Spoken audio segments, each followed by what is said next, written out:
আসসালামু আলাইকুম। সকলকে আমন্ত্রণ আনন্দ টিভি সংবাদে। আপনাদের সঙ্গে আছে আমি সুমাইয়া আজাদ। স্বাস্থ্যবিধি মেনেই সবাইকে মেলায় আসার আহ্বান জানিয়েছেন ডিএমপির অতিরিক্ত পুলিশ কমিশনার কৃষ্ণপদ রায়। করোনা মহামারীর মধ্যেই হচ্ছে এবারে বইমেলা। মঙ্গলবার সোহরাওয়ার্দী উদ্যানে ডিএমপির অস্থায়ী পুলিশ ক্যাম্পে সংবাদ সম্মেলনে সাংবাদিকদের প্রশ্নের জবাবে তিনি তথ্য জানান। বইমেলাকে কেন্দ্র করে গোয়েন্দা সংস্থা কাজ করছে বলেও জানান কৃষ্ণপদ রায়। করোনার যে পরিবেশে আছে না কেন সেটা মাথায় রেখেই আমাদের নিরাপত্তার যে ধরন ছিল প্রতি বছর যেভাবে আমরা নিশ্চিত একটি নিরাপত্তা ব্যবস্থা গ্রহণ করে থাকি, এবারও আমরা একই ধরনের নিরাপত্তা ব্যবস্থা গ্রহণ করব। দেশে আবারও বাড়তে শুরু করেছে করোনার সংক্রমণ। দেশে 15 মার্চ 26 জনের মৃত্যুর পর এবার গেল 24 ঘন্টায় মৃত্যু হলো আরও 26 জনের। এ নিয়ে মৃতের সংখ্যা বেড়ে দাঁড়ালো 8,597 জনে। এছাড়া গত 24 ঘন্টায় নতুন করে করোনা শনাক্ত হয়েছে 1,719 জনের শরীরে। এ নিয়ে দেশে মোট করোনা শনাক্তের সংখ্যা দাঁড়ালো 5,60,887 জনে। মঙ্গলবার বিকেলে তথ্য জানায় স্বাস্থ্য অধিদপ্তর। মামা এক কাপ চা নামের ক্যাফের ফিতা ও কেক কাটের মাধ্যমে উদ্বোধন করলেন রাজধানী মোহাম্মদপুরে 30 নম্বর ওয়ার্ড কমিশনার শফিকুল ইসলাম সিন্টু। সোমবার মোহাম্মদপুর তাজমহল রোডে ক্রিয়েশন ওয়ার্ল্ডের স্বত্বাধিকারী আপন খানের উপস্থিতিতে এই ক্যাফের উদ্বোধন করা হয়। উদ্বোধনকালে স্থানীয় গণ্যমান্য ব্যক্তিবর্গ উপস্থিত ছিলেন।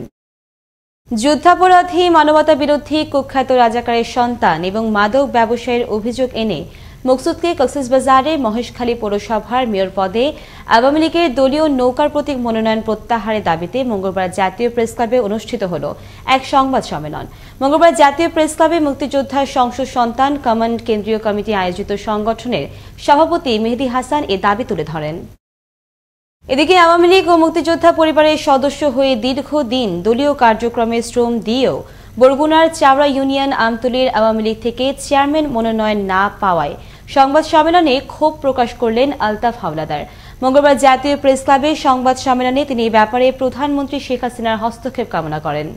বরিশাল জেলার গরুনদী উপজেলা স্বাস্থ্য কমপ্লেক্সে রাতের আধারে কর্তৃপক্ষের অনুমতি না নিয়ে পুরানো ওষুধ পাচারের চিত্র ধারণ এবং সংবাদ সংগ্রহ করতে গিয়ে গণমাধ্যম কর্মীদের অবরুদ্ধ করে রাখার ঘটনায় গঠিত পৃথক দুটি তদন্ত কমিটির কাছে স্বাক্ষর প্রদান সহ ধারণকৃত ভিডিও এবং ছবি সরবরাহ করছেন স্থানীয় গণমাধ্যম কর্মীরা।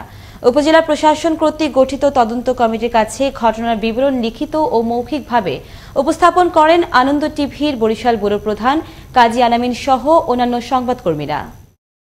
দ্বিতীয় দফায় করোনা ভাইরাসের সংক্রমণ বৃদ্ধি রোধে মাস্ক পরিধান সহ স্বাস্থ্যবিধি মেনে চলতে কক্সবাজারের বিভিন্ন স্থানে ভ্রাম্যমাণ আদালত পরিচালনা করে জেলা প্রশাসন। সোমবার সন্ধ্যায় সমুদ্র সৈকতের সুগন্ধা, কলাতলী ও লাবণী পয়েন্ট সহ শহরের বিভিন্ন স্থানে অতিরিক্ত জেলা প্রশাসক আমিনাল পারভেজের নেতৃত্বে এই ভ্রাম্যমাণ আদালত পরিচালিত হয়। এ সময় পর্যটক সহ পথচারী ও বাস যাত্রীদের বিনামূল্যে মাস্ক বিতরণ, মাইকিং করে সতর্কতামূলক বার্তা প্রচার করা হয়।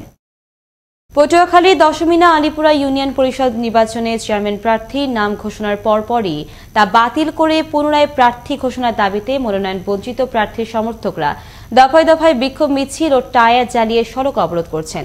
মঙ্গলবার বেলা 11টার দিকে আলীপুরায় এই বিক্ষোভ করেন তারা। সর্বকালের সর্বশ্রেষ্ঠ বাঙালি, জাতির জনক বঙ্গবন্ধু শেখ মুজিবুর রহমানের জন্ম শতবার্ষিকী উপলক্ষে বগুড়ার শেরপুরে বালেন্দা গ্রামের 40 একর ধানের জমিতে বিশ্বের সর্ববৃহৎ বঙ্গবন্ধুর শস্যচিত্রটি এখন দৃশ্যমান। শস্যচিত্রে জাতির পিতা বঙ্গবন্ধুর জাতীয় পরিষদের উদ্যোগে এবং ন্যাশনাল এগ্রিকেয়ারের সহযোগিতায় ব্যতিক্রমী এই শিল্পকর্মটি এখন অপেক্ষা করছে বিশ্ব রেকর্ড হিসেবে গিনেস বুকে স্থান করে নেয়ার। বগুড়া থেকে বাঁধন কর্মকার কৃষ্ণ জানাচ্ছেন বিস্তারিত। মাটির মূর্তি বা কংক্রিটের ভাস্কর্য নয়, কৃষি নির্ভর এই বাংলার মাটিতেই শস্যচিত্রে ফুটিয়ে তোলা হয়েছে কৃষকের বন্ধু, জনগণের বন্ধু বঙ্গবন্ধু শেখ মুজিবুর রহমানের মায়াবী এক অবয়। আকাশ থেকে ভূমির দিকে তাকালে ধানের জমিতে ফুটে উঠেছে জাতির পিতা বঙ্গবন্ধুর প্রতিকৃতিটি। 100 বিঘা জমিতে চীন থেকে আমদানি করা বেগুনি ও ন্যাশনাল এগ্রিকেয়ারের জনকরাজ সবুজ রঙের 2 ধরনের ধানের চারা দিয়ে মোজাইকটি ফুটিয়ে তোলা হয়েছে। দেশের মহান এই নেতার শস্যচিত্রটি এই উপজেলার মাটিতে ফুটিয়ে তোলায় আনন্দিত এই অঞ্চলের সকল শ্রেণী পেশার মানুষ। জাতির জনক বঙ্গবন্ধু শেখ মুজিবুর রহমানের শস্যচিত্রে যে প্রতিকৃতি গ্রিনিস ওয়ার্ল্ডে রেকর্ড হতে যাচ্ছে, তার জন্য আমরা শেরপুরবাসী গর্বিত। উপজেলা প্রশাসন এবং আমরা সকলে এটার সাথে যারা এই কাজে যাদেরকে অংশগ্রহণ করতে পেরে আমরা সবাই খুবই গর্ববোধ করছি। শস্যচিত্রে বঙ্গবন্ধু চিত্রকর্মটির জন্য শেরপুর উপজেলাকে বেছে নেওয়ার জন্য আয়োজক কমিটিকে আমরা ধন্যবাদ জানাই। বিশ্ববাসীর কাছে বঙ্গবন্ধুর এই প্রতিকৃতিটি ইতিহাস গড়বে বলে আশা করছেন উদ্যোক্তারা। আর এরই মধ্যে সরজমিনে শস্যচিত্রটি পরিদর্শন করে প্রশংসা করেছেন গিনেস বুক বিশ্ব রেকর্ডসের প্রতিনিধি দল।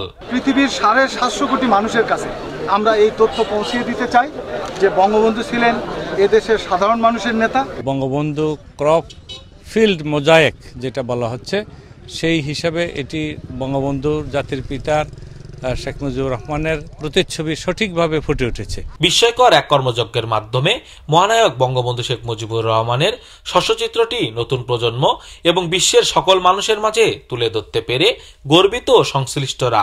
তাকে ঘিরেই আগামী দিনের প্রজন্ম, আজকে নতুন প্রজন্ম স্বপ্ন দেখে বঙ্গবন্ধুকে ফসলের ক্ষেত্রে শস্যচিত্রে আমরা তুলে ধরেছি। আমার কাছে মনে হয় এটা একটা অসাধারণ শিল্পকর্ম।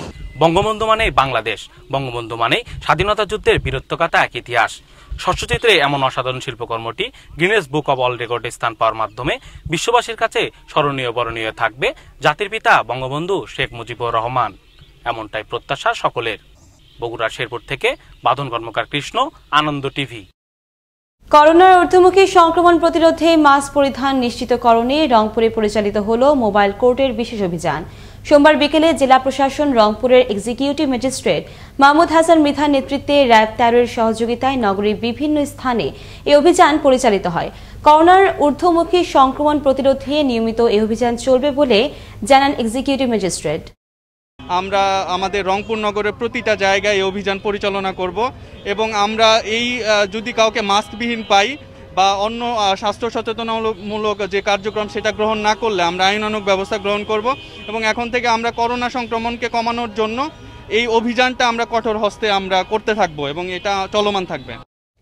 গাজীপুরের শ্রীপুরে ওয়াজ মাহফিল থেকে বাড়ি ফেরার পথে মাদক ব্যবসায়ী ছুরিকাঘাতে শাহিন নামের এক যুবক নিহত হয়েছে। সোমবার রাত 11টার দিকে উপজেলার রাজাবাড়ি ইউনিয়নের হালুকাইদ গ্রামে এই ঘটনা ঘটে।